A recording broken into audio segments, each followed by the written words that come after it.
ditunjukkan oleh Allah sebagai wanita yang halal untuk ya. Pengantar ini singkat para sahabat. Mantep TV sudah standby. Di like, di subscribe, di share sebanyak mungkin untuk supaya mencegah sahabat-sahabat kita di luar sana tidak terpengaruh terhadap pemurtadan. Seperti itu, Yesus tak ada di atas muka bumi ini.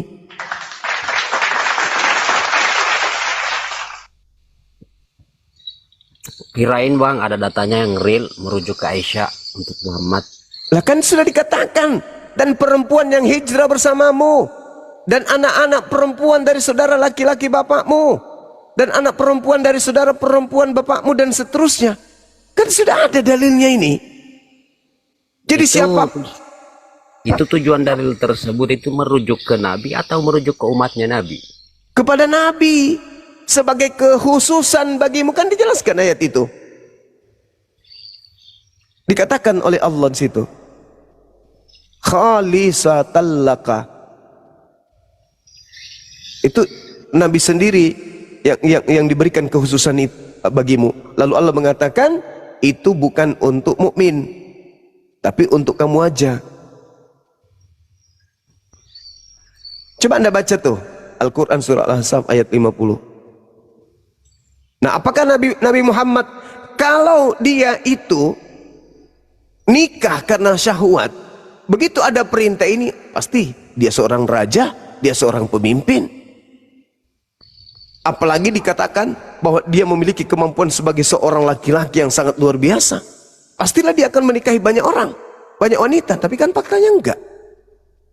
Yang dinikahi cuma janda-janda, itu pun orientasinya karena membantu, menolong mereka. Tidak membiarkan mereka murtad kembali setelah mereka Islam. Takut murtad karena ditinggal suami, maka dia nikahi wanita tersebut supaya keturunannya menjadi Islam. Dia hidup selama 63 tahun. Selama 63 tahun ini, ketika menerima ayat suci Quran, masih memiliki puluhan tahun kemudian, dan itu kesempatan untuk menikahi. Dalam 1 bulan dia bisa menikahi 10 wanita. Berarti kalau dalam setahun bisa menikahi 100 wanita. Kalau dia mau, seperti tuduhan kotor dari orang-orang kafir. Dia lakukan enggak? Enggak. Padahal orang-orang Arab itu orang-orang cantik. Kurang apa bodi mereka? Kurang apa kulit mereka? Nabi Muhammad adalah pemimpin di tengah-tengah mereka dan memiliki legalitas untuk menikahi mereka semua. Apakah beliau lakukan? Enggak. Bagaimana dengan Daud? Daud aja dulu. Dia adalah kakek Yesus. Dalam Roma 3 nomor 1, Yesus itu lahir dari spermato Daud, berasal dari sperma Daud. Istri yang keberapa? Istri yang keberapa? Yesus ini berasal dari Daud. Memang Nabi Daud ya. Nabi Daud ini ada firman mengatakan bahwa Nabi Daud ini teladan juga ya. Gitu.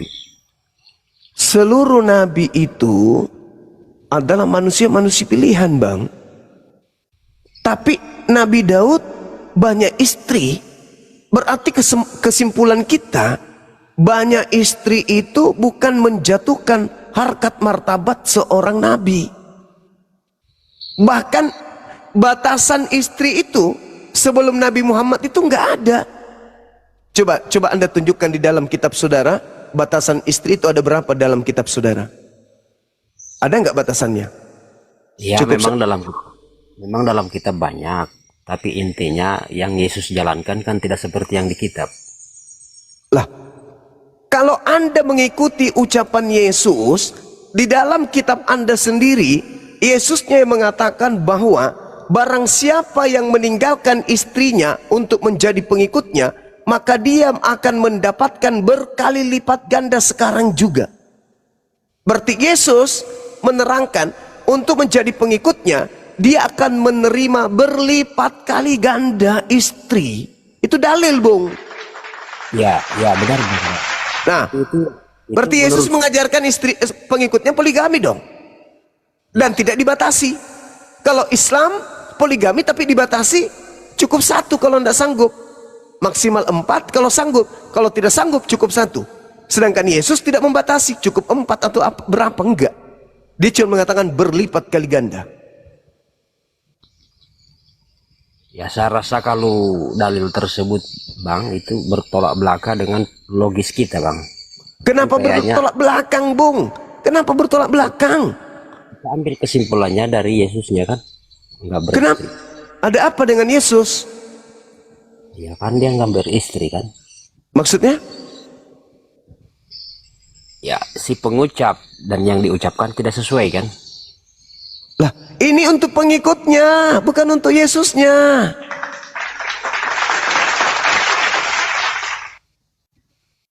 Kalau Jadi, menurut saya, seorang nabi itu, Bang, memiliki kehususan yang tidak dimiliki oleh umatnya.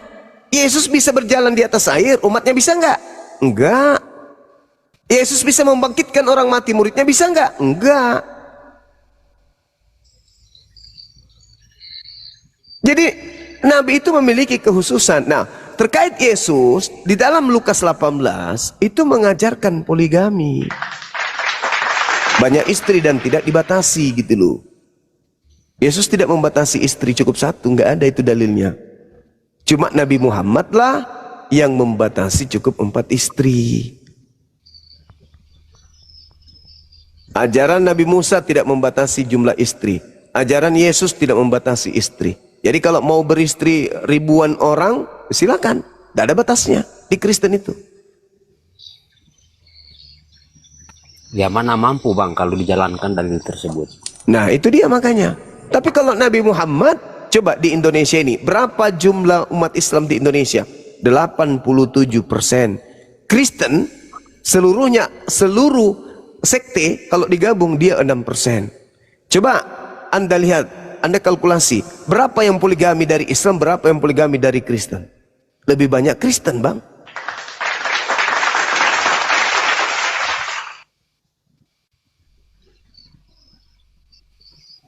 Ini di Makassar ini 92%, 93% umat Islam di Makassar, di kota Makassar ini. Berapa persen yang berpoligami? Kristen cuma berapa persen? Hitung berapa yang berpoligami?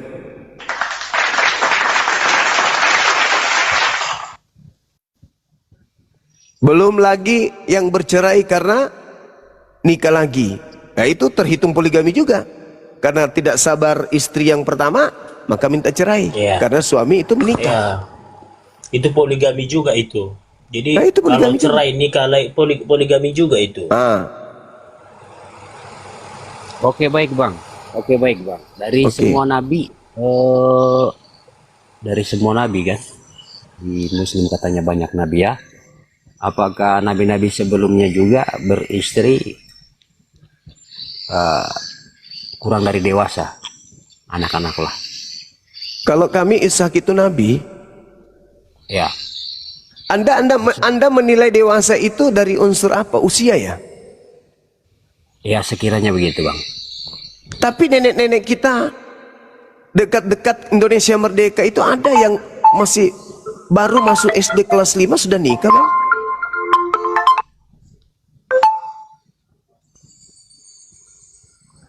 Ini wanita Arab, Bang, wanita Arab 1400 tahun silam. Wanita Arab itu usia 5 tahun itu sudah sama dengan usia 16 tahun orang Indonesia. Apalagi mereka hidup di padang gurun. Fisik mereka kuat. Tidak sama seperti kita orang Indonesia. Maaf ini, itu fakta. Itu yang pertama. Yang kedua, tidak ada hukum yang dilanggar oleh Nabi Muhammad ketika beliau menikah Siti Aisyah. Hukum negara kagak, kitab suci kagak. Ayo, kitab suci mana yang dilanggar kemudian oleh Nabi Muhammad? Torah tidak. Perjanjian baru ada nggak larangan menikahi anak-anak? Coba dalilnya mana? Tidak ada.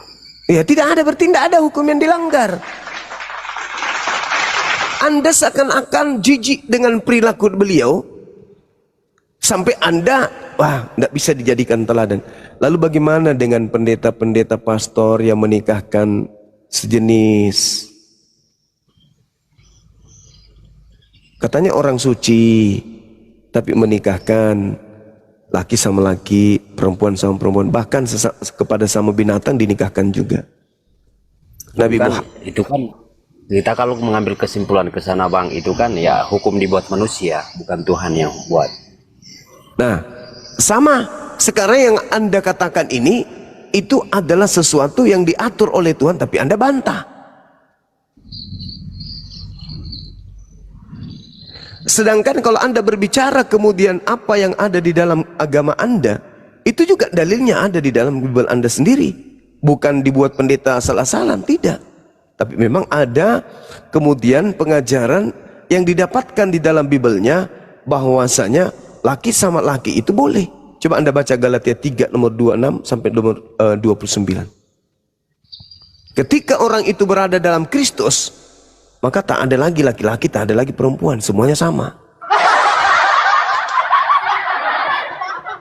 Jadi kalau kalau saya atau Pak Bom Bom lah menjadi Kristen, maka Pak Bom Bom ya tidak boleh lagi membedakan mana laki mana perempuan, semuanya sama. Itu dalil. Maka dasar pijakan dalil inilah yang menyebabkan orang-orang Barat menikahkan laki-laki. Karena itu tidak lagi dipisahkan, dibedakan antara laki perempuan. Anda baca dalil saudara. Sebelum dikatakan begini dalam kitab saudara gini. Sekarang iman itu telah datang, karena itu kita tidak berada lagi di bawah pengawasan penuntun. Sebab kamu semua adalah anak-anak dewa atau anak-anak Theos, karena iman di dalam Yesus Kristus. Karena kamu semua yang dibaptis dalam Kristus telah mengenakan Kristus. Dalam hal ini tidak ada orang Yahudi atau orang Yunani, tidak ada hamba atau merdeka, tidak ada laki-laki atau perempuan, karena kamu semua adalah satu di dalam Yesus Kristus. Tuh, itulah dalil yang dipakai untuk kemudian mereka meminta pemberkatan di gereja, karena gereja telah menyatakan bahwa laki perempuan itu sama saja. Yang penting mereka berada dalam iman kepada Kristus Yesus. Oke, baik bang. Jadi gini, ada pertanyaan lagi bang. Oke, Iya. baik.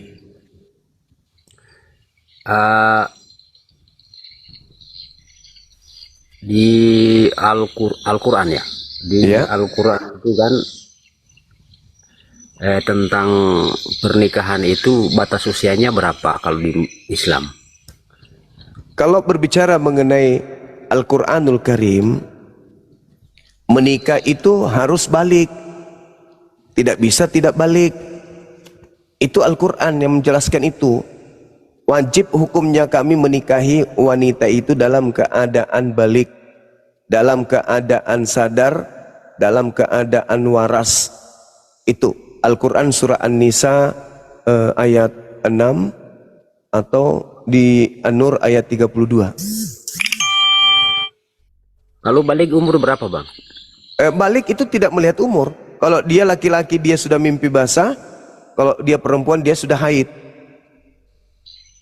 Untuk zaman sekarang itu batas usianya berapa yang kebanyakan sekarang?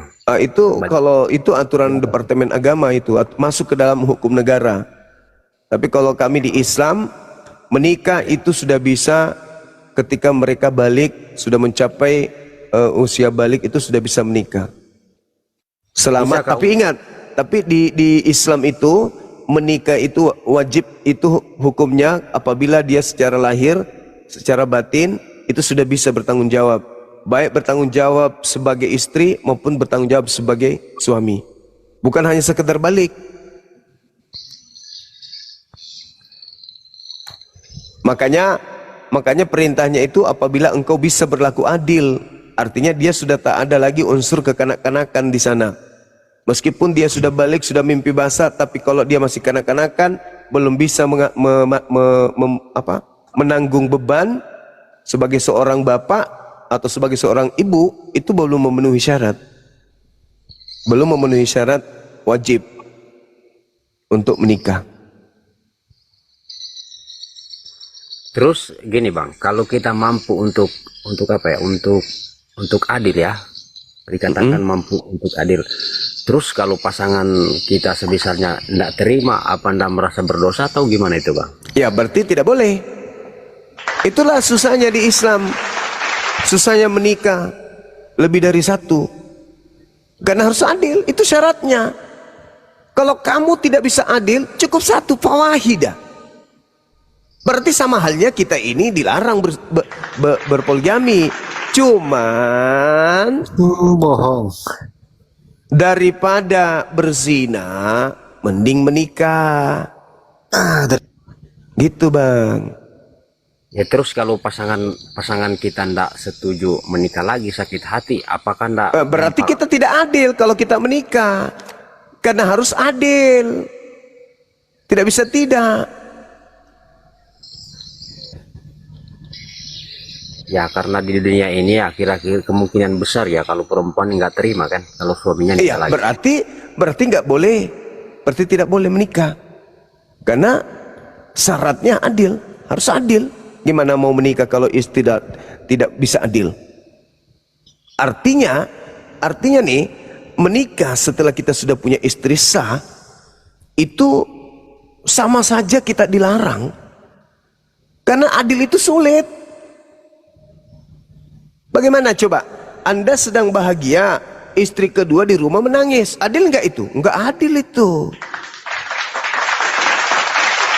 Kecuali istri Anda bahagia, yang di rumah, terus Anda malam pertama juga bahagia. Bisa nggak terjadi seperti itu? Bisa. Ketika istri ini lebih cinta kepada Allah daripada kepada suami. Lebih cinta kepada hukum Allah daripada hukum biologis. Bisa, berarti kedudukan istri kita itu wanita soleha. Begitu Bung.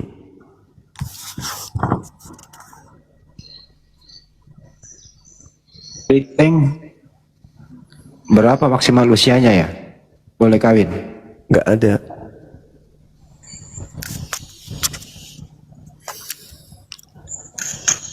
Nggak ada kalau di Yang penting akil balik. di mana dalilnya tuh? Ini lagi satu pertanyaan bang. Ya. Yang penting akil balik. Ya, di mana dalilnya? Di mana dalilnya tuh bang? Ben, kau ditanya itu. Yang bisa kawin umur berapa? Iya, dalilnya di Bible umur berapa? Karena kalau saya lihat di Bilangan 31 kitabnya Yahudi, itu yang penting dia masih perawan. Nah, anak bayi satu hari itu juga masih perawan. Yang ikut katamu tadi, yang sudah akil balik bisa kawin umur berapa akil balik itu? Manusia ini tidak sama akil baliknya. Ya, tergantung. Makanya saya tidak mengatakan umur. Ada 11, ada 12. Jadi iya. Jadi di masa ini 11 12 tadi ada bilang mampu, enggak 11 12 itu layak kawin enggak? Iya, karena dia sudah balik ya layak lah. Tapi ingat, bukan hanya ini berbicara mengenai kapan manusia itu bisa kawin berdasarkan Islam. Tapi tidak sesederhana itu menikah itu, Bang.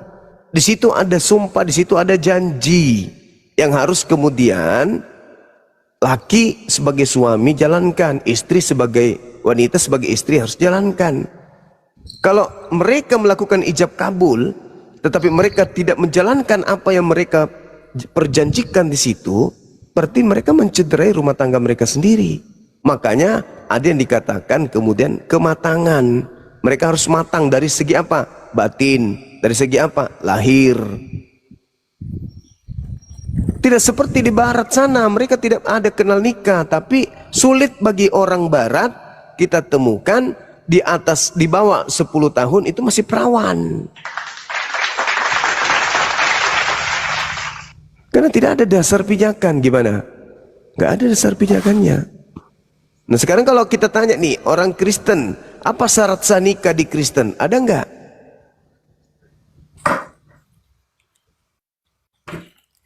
Nggak ada. Ente suka saya suka ente, punya anak, disebutlah suami istri.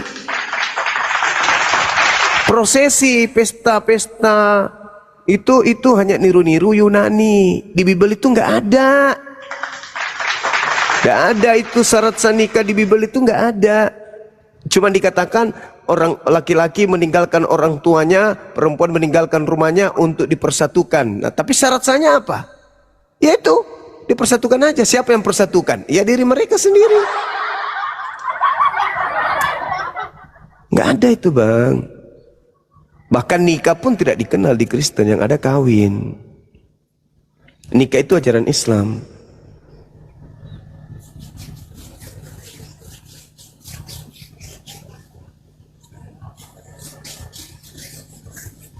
Di Kristen juga tidak ada batasan berapa batas usia nikah. Kemudian tak ada juga batasan syarat-syarat nikah. Kemudian di Kristen itu juga tidak ada berapa jumlah wanita, nggak ada.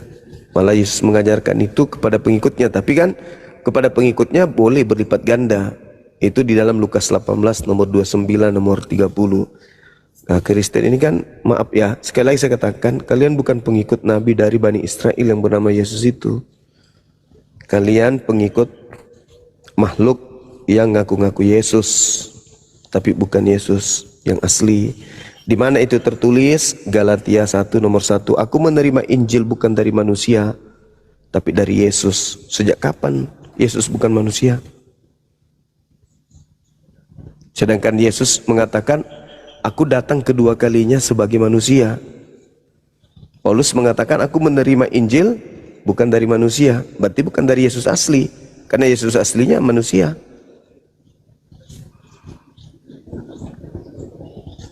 Yesus sendiri mengatakan, waspadalah kepada penyesat yang datang kepadamu dengan memakai namaku dan berkata, akulah Kristus. Nah, yang datang kepada Paulus mengaku Yesus Kristus, tapi bukan manusia. Berarti bukan Yesus anak Maria dong. Dan dia akan menyesatkan banyak orang. Nah, pengikut Kristus yang banyak itu siapa? Itu kan Roh Kudus, Bang, yang datang ke dia. Roh Kudus, gimana ceritanya Roh Kudus ngaku Yesus?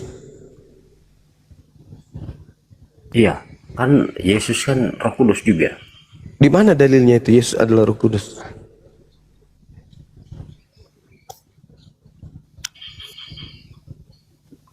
Sedangkan ketika dia dibaptis di Sungai Yordan, Undang-undang kamu tidak boleh pakai, kawan. Minta maaf. Akil balik saja, kamu cari akil balik saja boleh kawin. Umur 11-12 tahun boleh kawin. Kalau zaman ini umur 12 tahun boleh kawin. Sorry lah, kawan. nah, sekarang di kitabmu berapa tahun? Dikenakan tindakan undang-undang, kawan.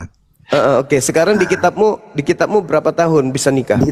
Di kitab kami masih valid, kawan, sampai sekarang. Kami tidak simpan, sebab itu kami tidak simpan berapa. Ikut pandangan manusia saja. Manusia ini mana yang layak kawin, mana yang tidak layak kawin, itu saja. Oh, berarti nggak ada batasan, berarti? Nggak ada batasan, walaupun sampai di bawah. Oh, syukur alhamdulillah. Berarti masih bagus di Islam dong. Ya. Di Islam ada batasan kalau dia sudah balik. Asal akil balik kan. Pantasan aja di Barat tak ada lagi, jarang sekali anak-anak kecil yang masih perawan. Pantasan, ternyata nggak ada batasan. Makasih Anda jujur. Sorry, kawan. nanti Sama-sama manusia, kawan. Nanti Iya, kalau ada orang sudah kawini jujur. anakmu yang Makasih. masih 2 tahun, jangan marah ya. Kau sendiri yang ngomong loh.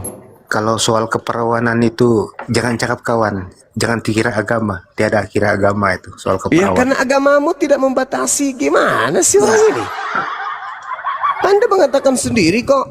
Sedangkan di dalam bilangan 31, jelas itu, bilangan 31, bilangan tapi yang jelas 31, itu. nomor 17, nomor 18, mengambil wanita usia 1 hari pun boleh. Dari mana itu, Bang? 31. Itu kitabnya Yahudi tapi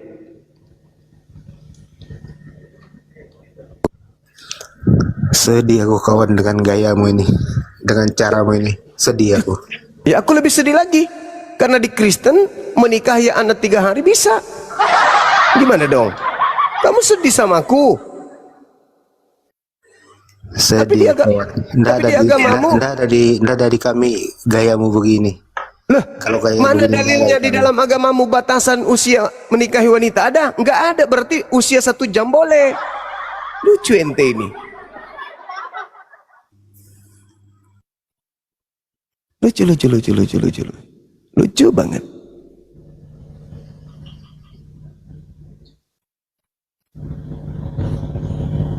Malu. Malu jadi orang Kristen ya. Nggak ada aturan ya. Enggak ada. Nah, sebenarnya Ben salah ngomong itu, Bang. malu aku sama tetangga, Kalau malu aku nggak sama ada tetangga aku batasannya, sebelah kawan. Iya, saya punya tetangga Kalau juga. nggak ada Maaf nih tetanggaku. Mungkin mereka nyimak. Saya saksi hidup melihat anak-anak perempuan mereka. Ini belum apa-apa, ini sudah berapa kali ganti suami. Maaf. Ini tetangga saya non Muslim. Maaf, karena di sini ada yang mengatakan itu, maka saya ungkap di sini.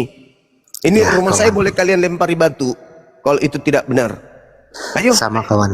mereka perempuan sudah berapa kali ganti suami. Coba.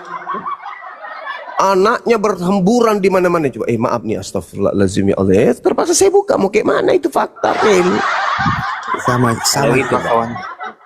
Kalau itu, Bang, dari semua agama itu pasti ada yang begitu. Oh, enggak bisa. Kalau kami harus balik. Kalau di kami harus balik. Ya, oke. Ya, Sama kalau juga kawan. Sama Mana juga, dalilmu? kawan. Mana dalilmu harus kau balik? Kok sama-samain lagi? Kok kamu ikut-ikutan? Sedangkan di dalam kitab yang kau gak Mana pakai, juga dalilmu kawan? Mana di juga bilangan dalilmu, kawan? 31, di bilangan 31, di situ Enggak, katakan kawan. semua Sekarang kita- anak-anak kecil di antara perempuan Sekarang kita yang belum bercerita pernah keadaan bersetubuh semasa, dengan kawan. laki-laki harus kau biarkan hidup untukmu. Sekarang kita berbicara keadaan semasa kawan. Ya, Maaf kawan, kita bercerita keadaan semasa. kadang semasa gimana cerita lu? Keadaan semasa yang terjadi sekarang ini. Yang terjadi sekarang cepat ini, Kristen tidak ada batasan umur. Jadi di Islam ada batasan umur. Kan tadi dikatakan balik. Kalau kita berbicara mengenai Departemen Agama, syaratnya itu 17 tahun ke atas. 17 tahun ke atas, balik 17 tahun ke atas. Apa orang ini? Tidak berarti kalau ada orang balik langsung menikah, kuclo. Emang ayam? Kan saya ditanya tadi. Saya yang ditanya loh. Tapi bukan berarti begitu balik anaknya orang langsung kok ambat. Dasar cabul, otak cabul. Syarat sah. Salah satunya syarat sah, dan syarat sah nikah itu bukan cuma satu syaratnya, kuclo. Dasar anak durjana. Inilah kalau manusia lahir dari kloset, otak nggak pakai, nggak malu, hina agama orang sementara agama sendiri nggak punya aturan. Ditanya tentang agamanya nggak mau jawab. Apa batasan umur? Berapa batasan umur di agamamu menikah? Ada nggak dalilnya? Nggak ada. Lah, kalau nggak ada berarti bebas. Makanya jangan selalu tidur sama babi. Otakmu itu otak babi. Islam itu mengatur semua sistem, di mana asas Islam itu bisa dipakai sebagai asas negara. Nah, agamamu yang bisa dipakai dalam asas negara apa? Ada nggak dari kitabmu itu yang satu data aja yang bisa dipakai sebagai asas negara? Ada nggak? Tunjukkan apa? Kasih musuhmu, hancur. Apa yang bisa dari kitabmu? Satu saja yang dari kitabmu yang bisa dijadikan asas bernegara. Ada nggak? Satu aja deh, saya minta. Apa? Nggak ada. Nggak 2 ada. Yohanes 1 nomor 10 sampai 11. Mati hancur. Yang ada perang-perangan kalau pakai itu. Musuh-musuhan manusia. Saling membenci satu sama lain. Kenapa? Karena mereka tidak bisa menerima tamu orang Islam. Tidak bisa juga bersalaman dengan orang Islam. Kalau itu mereka praktekkan. Nggak bisa. Ketuhanan yang Maha Esa harus dirubah. Ketuhanan yang Maha Tunggal. Ya apa? Tritunggal. 3 dalam 1.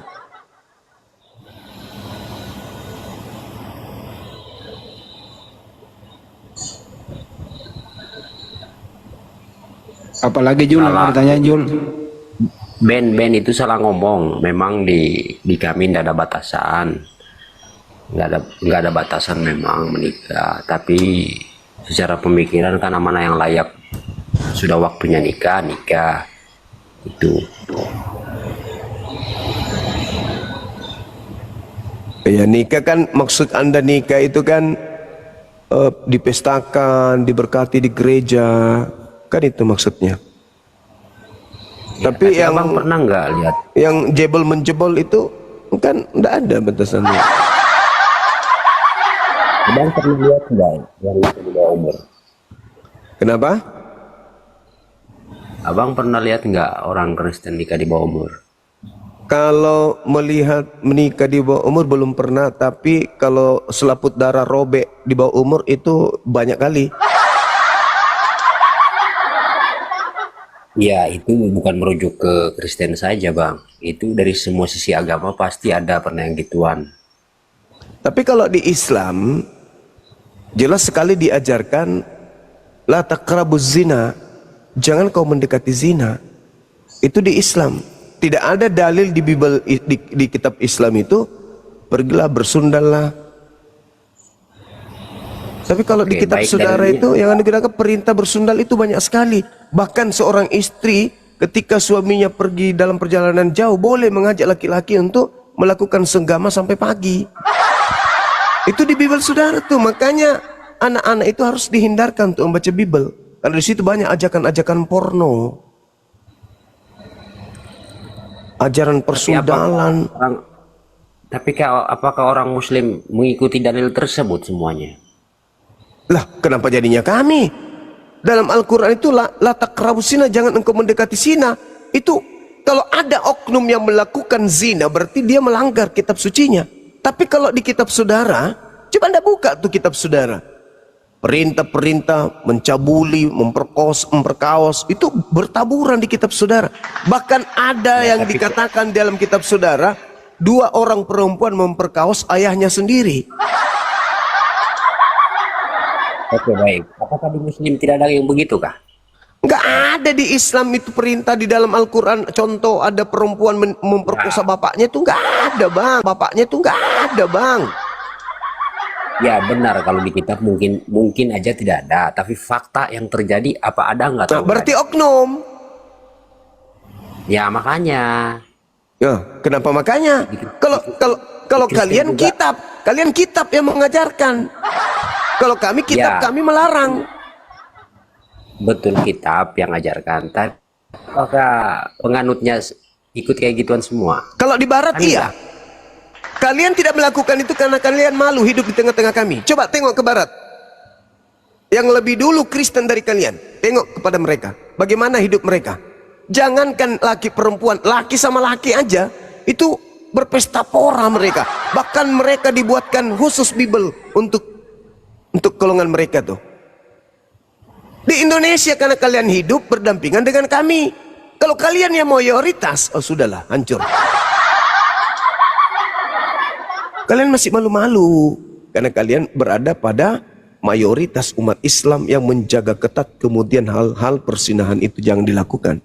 Tapi kalau kalian hidup di tempat mayoritas kalian mayoritas, nggak usah terlalu jauh, Bang. Lihat aja ke barat. Kenapa penyakit AIDS itu berasal dari negara-negara yang mayoritas Kristen? Kenapa? Karena kitab sucinya kemudian itu yang isinya cabulnya itu lebih banyak daripada nasihat-nasihat yang baik. Bayangkan aja itu. Terlalu. Nah ini ahlinya kalau yang begitu. Silakan Ahi. Saya bikin kopi dulu sebentar. Silakan. Lanjut. Iya Ahi, lanjutlah. Saya udah berapa jam ini? Udah 3 jam lebih. Iya, Lanjut, Bang. Ahi. Bahkan di dalam kitab Anda itu Tuhan mau mengadakan adegan seks di tempat umum itu gimana itu, Bang? Ya oke, baik. Oke, baik. Kenapa Anda selalu mengkulik-kulik yang ada di kitab? Pertanyaan saya itu. Karena Anda telah menipu kami. Kau katakan kitab Anda itu Halo? kitab firman dari Tuhan. Padahal jelas-jelas bukan. Mungkinkah Tuhan? Ya mungkinkah kalau itu dari Tuhan, lalu Tuhan itu memerintahkan untuk ngesek di tempat umum? Seperti yang tertulis di dalam 2 Samuel 12 ayat 11 sampai 12. Beginilah firman Tuhan, bahwasanya malapetaka akan aku timpakan ke atasmu yang datang dari kaum keluargamu sendiri. Aku akan mengambil istri-istrimu di depan matamu dan memberikan kepada orang lain. Orang itu akan bersetubuh dengan istri-istrimu di siang hari. Sebab engkau melakukan secara tersembunyi, tapi aku akan melakukan hal itu secara terang-terangan di depan mata seluruh orang Israel. Ini gimana ini? Ini firman Tuhan kayak gini.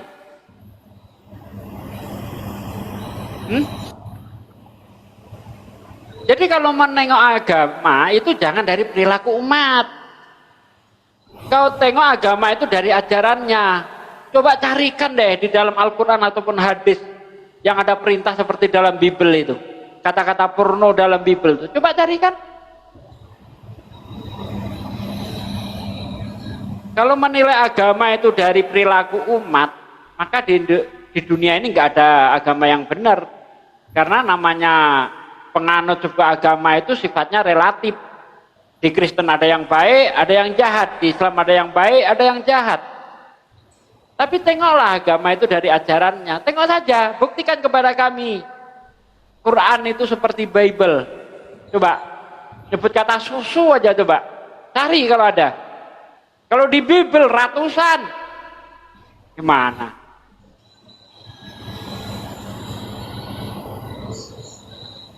Silakan, apa komentar Anda?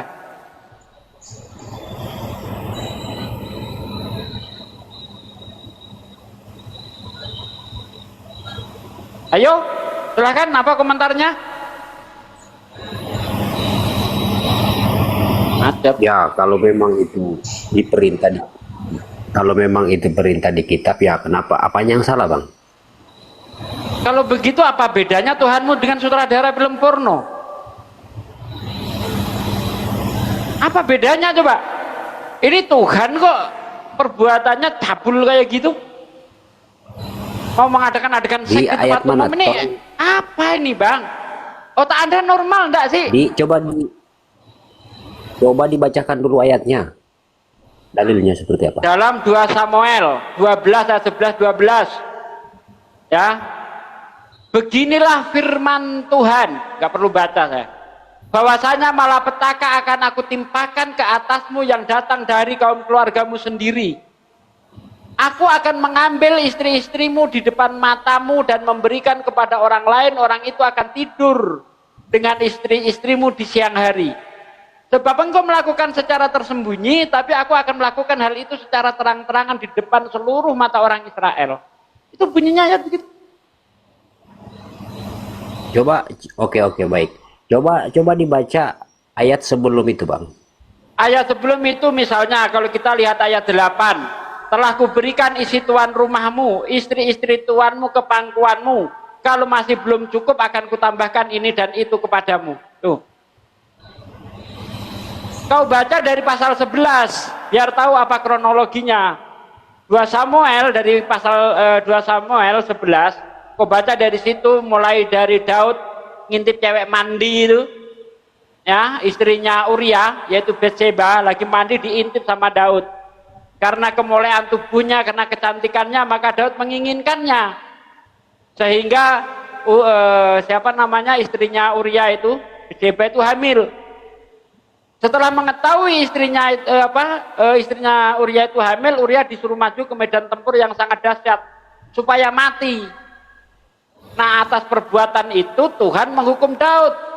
Ngomong melalui Nabi Nathan. Paham enggak sih, Bang? Jangankan cuma ayat sebelumnya, dari pasal sebelumnya saya tahu, Bang.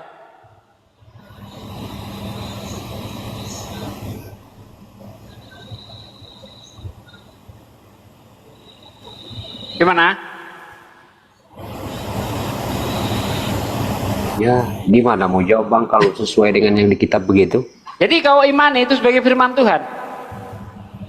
Itu lebih tepatnya firman Tuhan apa firman hantu? Bagaimana mungkin Tuhan mau melakukan sesuatu yang abnormal ya, merusak moral kayak gitu?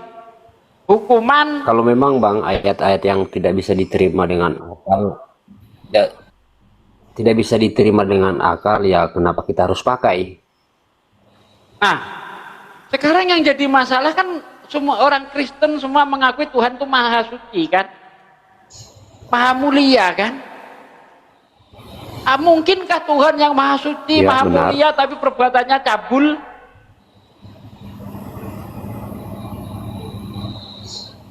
Mungkin. Pak Presiden misalnya bikin aturan kalau orang ketangkep zina ditelanjangi, dikelilingkan kampung gitu kan. Kira-kira masuk akal enggak? Tidak mungkin ya.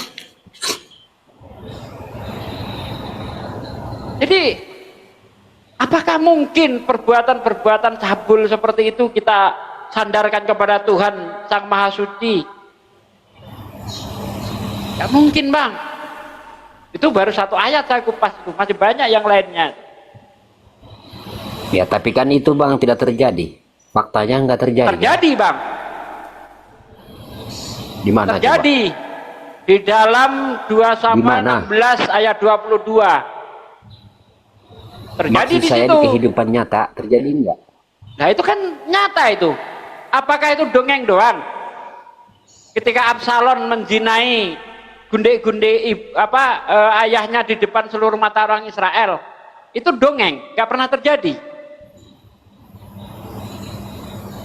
Coba kau baca 2 Samuel 16 ayat 22 itu.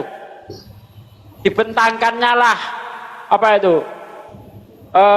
Sotoh itu. Coba kau baca itu.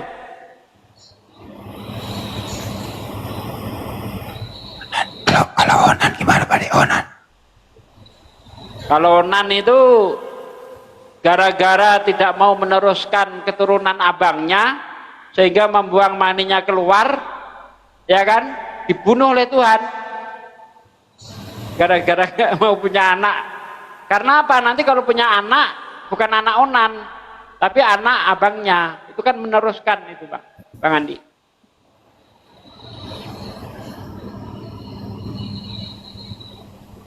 Ya, Al-Quran, subhanallah, Al-Quran itu suci, mulia.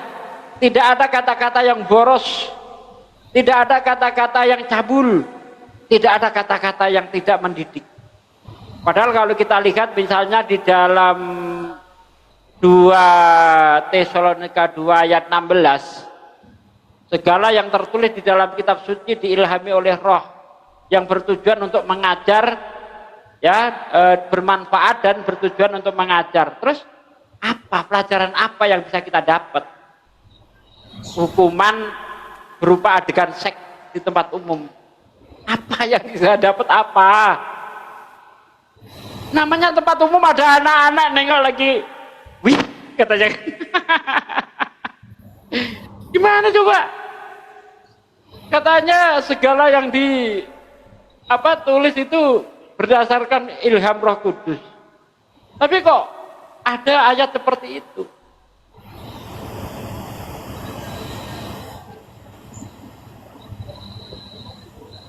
Bagaimana dengan Hosea 1 nomor 2 Pak De? Perintahnya ngapain? Gak anu Bang Andi. Mau nyebut itu sebenarnya gak tega aku Bang Andi. Pergilah sekarang, kawinilah perempuan Sunda loh. Ini kalau udah gak ada perlawanan gini, Bang Andi lah tugasnya. Itu kita lihat konteks dari awal Bang, jangan kita potong-potong, makanya maknanya akan tidak bagus. Bang, Anda belum minta melihat konteks, udah saya terangkan dari tadi. Dari pasal 11 kau baca konteksnya itu apa, kronologinya itu seperti apa, sehingga terjadi hukuman itu. Kalau Daud dihukum nggak ada masalah sebenarnya, tapi hukumannya ini kok tidak mendidik. Hukumannya kok seperti apa? Hukuman apa Bang? Apa bagusnya ada hukuman perbuatan prot-prot di tempat umum nih? Apa? Apa baiknya? Apa manfaatnya? Kalau itu dianggap bagus, jangan salahkan dong.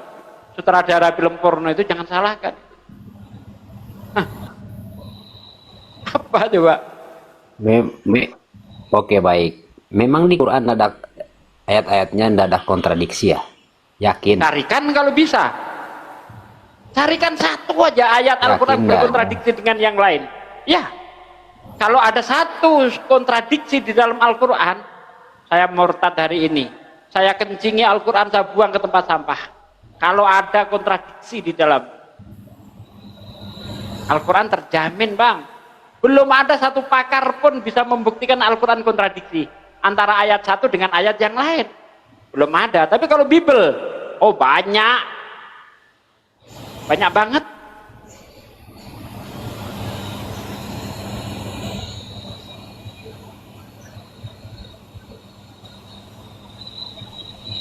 Saya tantang seluruh orang Kristen, tunjukkan satu ayat aja, ayat Al-Quran bertentangan dengan ayat yang lain. Karena Al-Quran itu dari Al-Fatihah sampai ke Al-Baqarah, ya Al-Fatihah sampai Al-Baqarah, seluruh isi ayat yang ada di Al-Baqarah tidak akan bertentangan dengan surah Al-Fatihah. Kemudian kita gabung lagi Al-Fatihah dengan Al-Baqarah dengan ayat yang lainnya, misalnya An-Nisa misalnya, antara Al-Fatihah, Al-Baqarah tidak akan bertentangan dengan seluruh ayat yang ada di dalam surah An-Nisa. Terus sampai seperti itu. Dari surah Al-Baqarah sampai nanti surah An-Nas, ya, tidak ada yang bertentangan satu pun. Tunjuklah satu ayat saja bertentangan antara ayat yang satu dengan ayat yang lain. Misalnya ayat ini kok bertentangan dengan ayat ini, tarikan kalau ada. Tapi kalau Bible misalnya, Kalau dapat, saya murtad sambil Terus, ngesot, saya murtad datangin pendeta, ya, live di TikTok sambil ngesot saya. Tuh, pegang kata-katanya Bang ya. betul, saya pegang. Nanti saya carikan. Saya pegang, carikan ayat apa dengan ayat apa yang menurut Anda bertentangan.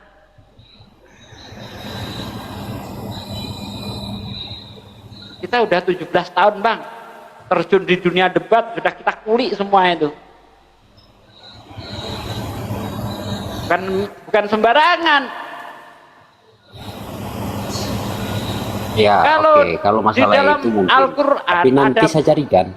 Silakan, silakan. Allah sendiri sudah berfirman, Tapi kalau Al-Quran itu bukan datang dari sisi Allah, maka kamu akan mendapati pertentangan yang sangat banyak di dalamnya. Kalau ada pertentangan berarti Allah bohong. Kalau dia bohong, dia bukan Tuhanku. Gitu. Tapi kalau Yesus, oh banyak kali bohongnya. Bahkan iblis pernah ditipu oleh Yesus. Mau tahu ayatnya? Mau coba kasih tahu. bacakan Bang. Matius 4 ayat 10.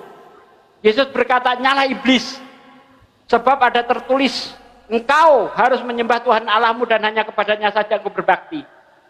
Buktikan kepada saya iblis diperintah nyembah Tuhan di mana? Tertulis di mana itu? Memang dari segi apanya yang salah ayatnya itu Bang? Yesus berkata, Salahnya "Nyala apa? iblis Kayak gitu. sebab ada tertulis, engkau harus menyembah Tuhan Allahmu dan hanya kepadanya saja engkau berbakti." Carikan kepada saya ada tertulis iblis disuruh nyembah Tuhan di dalam Biblemu, coba carikan. Kalau tidak ada tertulis berarti dia bohong. Ayo carikan, di mana ada iblis disuruh nyembah Tuhan? Ya kalau di Bible ya tidak ada memang. Itu kan Tidak perintah ada, pada saat berarti itu. Yesus pembohong.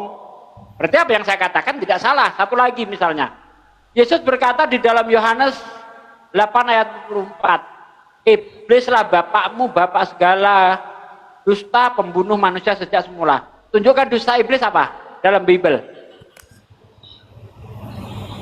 Apa dusta iblis? Saya tantang kemarin ke seluruh orang Kristen. Buktikan iblis itu pernah berdusta dalam Bible, di dalam perjanjian lama. Mana? Apa dusta iblis? Terutama mengenai masalah Adam makan buah itu. Gimana iblis itu bohongin Adam? Apanya yang bohong? Pembunuh manusia sejak semula. Kapan iblis membunuh? Membunuh manusia kapan? Bukankah Tuhanmu yang membunuh manusia? Di dalam 1 Samuel 15 ayat 3, "Pergilah, kalahkanlah orang Amalek. Bunuhlah semua laki-laki dan perempuan, anak-anak dan kanak-kanak yang masih menyusu, kambing, domba, dan keledai." Disuruh bunuh semua. Mana iblis ada perintah membunuh? Ulangan 20 ayat 10 sampai 15 misalnya. Apabila engkau mendekati suatu kota untuk menguasainya, ya, maka tawarkanlah perdamaian. Apabila kota itu membuka gerbangnya untuk berdamai denganmu, maka seluruh orang yang ada di kota itu untuk menjadi budak dan kerja rodi. Tetapi apabila kota itu melakukan perlawanan, maka bunuhlah semuanya dengan mata pedang. Kapan iblis pernah bunuh orang? Kapan? Tuh, Yesus bohong lagi tuh. Iblis pembunuh manusia, pendusta sejak semula katanya. Mana? Iblis pernah bunuh. Ini bukan saya bela iblis loh ya. Saya berbicara konteks yang ada di Bible. Kapan iblis membunuh? Kapan iblis dusta? Kalau enggak, Yesus bohong lagi, ini ketahuan. Abang ini jangan selalu kata-katain bohong ya.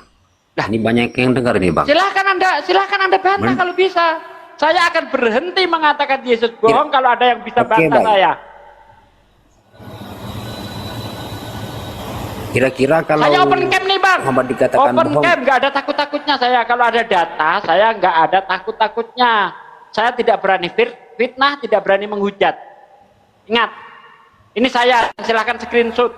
Saya tidak pernah menghujat, tidak pernah berdusta, tidak pernah fitnah, tidak pernah memelintir kitab orang.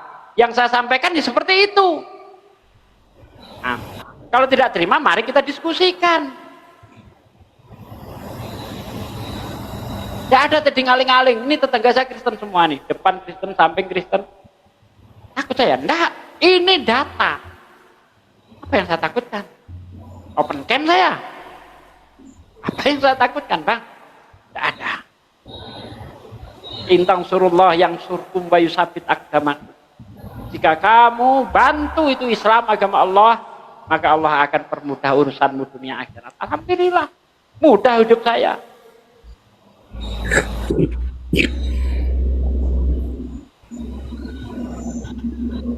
ya setidaknya kan Anda selalu mengatakan bohong-bohong, kan gak enak dengar juga, Bang. Memang kebenaran itu kalau disampaikan itu pahit, Bang. Kalau saya itu orangnya nggak bisa basa-basi. Katakan yang benar itu benar, yang hak itu hak, yang salah ya salah. Masa saya mau mengatakan itu benar kalau itu dusta, kan nggak mungkin. Saya bukan orang munafik. Jelas-jelas di situ Yesus berkata, nyala iblis sebab ada tertulis, engkau harus menyembah Tuhan Allahmu dan hanya kepadanya saja engkau berbakti. Itu menurut saya bohong. Silahkan kalau Anda punya bantahan, kita selesaikan. Ya bantahan itu kan bantahannya perintah pada saat itu, nggak mungkin lagi tertulis di Bible. Itu kan kepada setan. Kira-kira kalau tertulis di Bible, siapa juga yang mau ini? Setan kok disuruh? Setan itu, iblis itu Ya, lebih jujur daripada Yesus. Iblis pernah berkata begini kepada Yesus, Bang. Matius 4 ayat 6. Apa kata iblis? Malaikat akan datang menatang engkau di atas tangannya supaya kakimu jangan terantuk kepada batu. Itu tertulis, Bang. Sebab ada tertulis, kata iblis kepada Yesus ketika Yesus dicobai di padang gurun itu. Ya. Sebab ada tertulis tentang engkau. Malaikat akan datang menatang engkau di atas tangannya supaya kakimu jangan terantuk kepada batu. Itu tertulis dalam Mazmur 91 ayat 11-12. Baca kalau nggak percaya. Iblis niru ini, Yesus niru iblis nih. Oh, ada tertulis juga iblis. Untuk apa? Untukmu. Ya, ada tertulis kamu harus menyembah Tuhan. Mana ayatnya? Iblis lebih benar daripada Yesus dalam masalah ini. Bukan cuma iblis yang pernah ditipu oleh Yesus. Murid-muridnya juga pernah ditipu oleh Yesus. Di mana? Lukas 24 ayat 44 sampai 46. Kata Yesus harus digenapi semua yang tertulis di dalam kitab Taurat dan kitab para nabi. Ya. Harus digenapi yang tertulis tentang aku di dalam kitab Taurat dan kitab para nabi, juga kitab Mazmur. Kemudian Yesus membuka pikiran mereka sehingga mereka mengerti kitab suci. Lalu kata Yesus, ada tertulis demikian, Mesias harus menderita, mati dan bangkit dari antara orang mati pada hari yang ketiga. Tertulis di mana coba? Kitab Taurat ada 5, Kejadian, Keluaran, Imamat, Bilangan, Ulangan. Kemudian ada kitab para nabi dan kitab Mazmur. Ada tertulis di mana itu? Tertulis Bang, artinya Ya, sudah ya ditulis. memang kita harus jujur. Memang kita harus jujur, tidak ada tertulis memang di kitab Mazmur. Oke, makanya kalau nggak ada tertulis jangan keberatan kalau saya katakan Yesus pembohong. Apa artinya tertulis Bang? Sudah ditulis, termaktub, atau tersurat. Itu namanya tertulis. Kalau tersirat bukan tertulis. Silakan kawan-kawan Kristen, saya katakan Yesus pembohong dengan ayat-ayat yang sudah saya buktikan. Silakan bantah kalau bisa.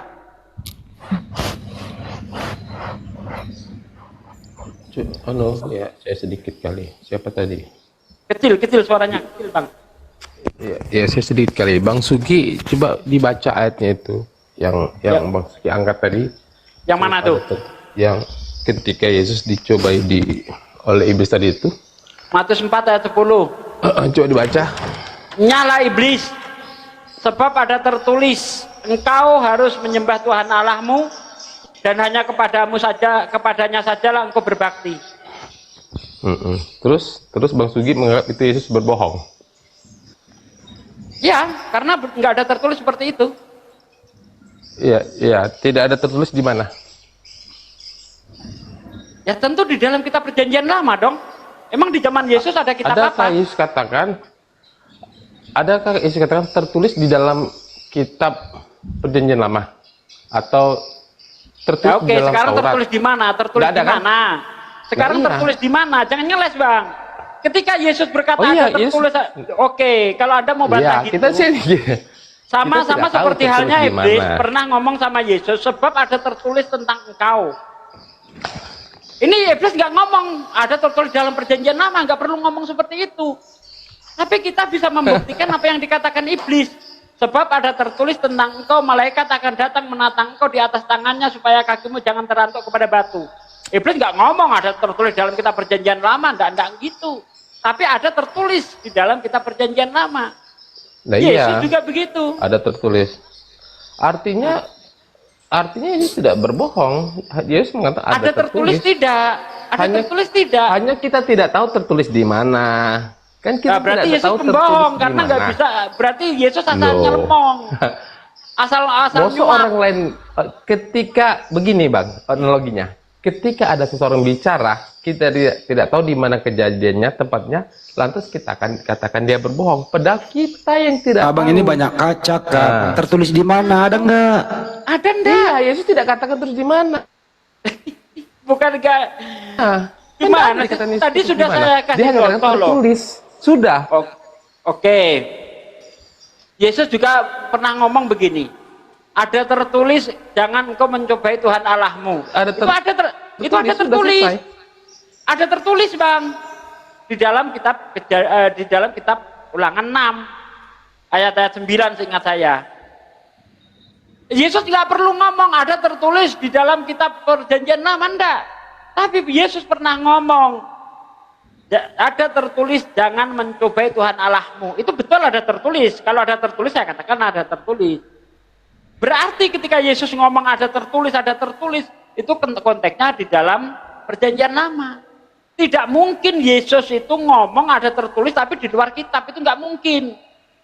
Karena Yesus seorang nabi.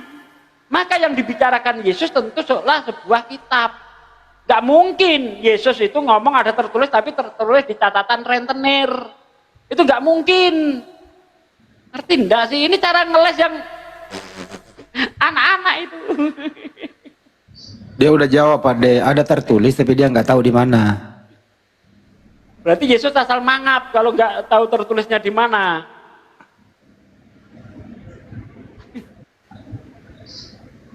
Yalah kawan-kawan, debat itu yang elegan gitu loh.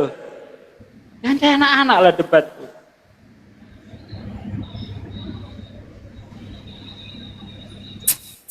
Kalau menurut saya sih itu bukan perkataan Yesus. Karena Yesus sudah nggak ada, baru itu disusun kembali.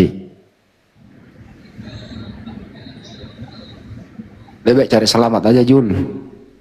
Tidak semua yang ada di Bible itu perkataan Yesus. Selamat Setuju nggak, kemana, Jun? Bang? Hah?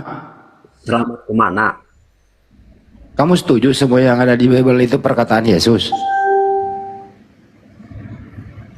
Ya kalau pemikiran akal sehat saya ya enggak semua apa yang ada di Bible itu perkataan Yesus. Ya udah. Karena kita ambil aja yang masuk logisnya saja.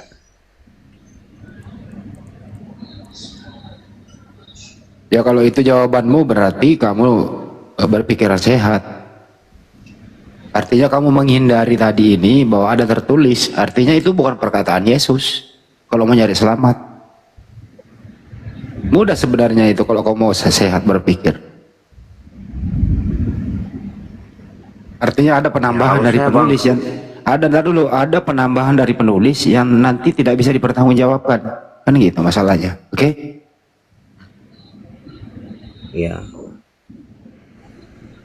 Makanya kalau memang ada kebenaran dari saudara-saudara muslim mengucapkan yang tentang di Bible, ya kalau memang itu kenyataannya kita terima, nggak boleh kita balik marah. Karena sesuai kan. Ya gitu dong. Itu dong. Jadi Bang, kita di sini ini bukan untuk menunjukkan kebencian, bukan. Kita di sini itu ngomong ini loh datanya. Gak ada kita itu modal kebencian, gak ada. Itu yang tertulis seperti itu. Cuma kawan-kawan Kristen itu kan yang model yang penting imani saja. Gak akan berani otak mereka digunakan untuk mengkritisi kitab suci. Tidak. Gak akan berani. Beda dengan kami umat Islam, kami diberi kebebasan oleh Allah untuk meneliti. Afala yatadabbaruna Al-Quran. Apa kamu nggak meneliti Al-Quran? Bahkan Allah menantang, jika kamu meragukan Al-Quran, kata Allah, ya, kau kumpulkan seluruh kawan-kawanmu yang kau anggap hebat-hebat untuk membuat satu surah saja semacam Al-Quran. Loh, ada kitab suci semacam itu. Wa in kuntum fi raibim mimma nazzalna ala abdina fa'tu bi suratim mim mislih. Nah, jika kamu ragu terhadap apa yang aku turunkan kepada hambaku Muhammad, yaitu Al-Quran, coba kau buat satu surah saja. Fa'tu bi suratim mim mislih wad'u syuhada'akum min dunillah in kuntum shadiqin. Kemudian kau ajak sesembahan-sesembahanmu, penolong-penolongmu selain Allah. Kalau kau punya profesor bahasa, ajak. Kalau kau punya jin, ajak. Kalau kau punya malaikat, ajak. Bahkan seluruh dunia ngumpul jadi satu ahli-ahli bahasa, buat satu surah saja yang semacam Al-Quran, jika kamu memang benar. Wala in kuntum shadiqin. Fa'ilam taf'alu. Jika kamu bisa, walam taf'alu. Dan pasti kamu tidak bisa, kata Allah. Tuh. Dan pasti kamu tidak bisa. Kalau ada yang bisa membuat surah semacam Al-Quran, berarti Allah pembohong. Tapi Allah katakan, fa'ilam taf'alu. Dan kamu pasti tidak mampu. Walam taf'alu. Fa'ilam taf'alu, walam taf'alu. Langsung dikunci oleh Allah. Dan pasti kamu tidak bisa. 1400 tahun Al-Quran sejak diturunkan, sampai sekarang belum ada yang bisa. Padahal di dalam Al-Quran itu ada surah yang paling pendek cuma tiga baris ya, nggak sampai satu alinea itu, nggak sampai satu paragraf, 3 baris saja. Inna a'toinakal kausar fasholli li rabbika wanhar inna sani'aka huwal abtar. 3 baris saja nggak ada yang bisa, Bang. Jangan panjang-panjang surah Al-Baqarah sampai 200 sekian, nggak usah. 3 baris saja dalam Al-Quran. Sampai sekarang belum ada yang bisa. Kalau ini bukan dari Allah, Bang, pasti gampang ditiru, Bang. Apa yang susah? Tapi karena ini dari Allah, maka nggak bisa ditiru. Apa yang susah meniru Bible, coba? Suatu ketika, ketua preman itu mendekati kampung dan berkata kepada pengikutnya, pergilah kamu ke rumah itu. Aduh, Bang, di-mute, Bang. Kamu akan menemukan motor, kuncinya ada di situ. Naikin bawa kemari, kalau ada orang butuh katakan aku sedang butuhkan. Apa susahnya bikin ayat kayak gitu? Gampang. Gak ada yang susah bikin Bible. Al-Quran subhanallah, ahli bahasa sehebat apapun belum ada yang mampu. Itu baru dari keajaibannya. Belum lagi dari yang terbukti secara ilmiah. Masya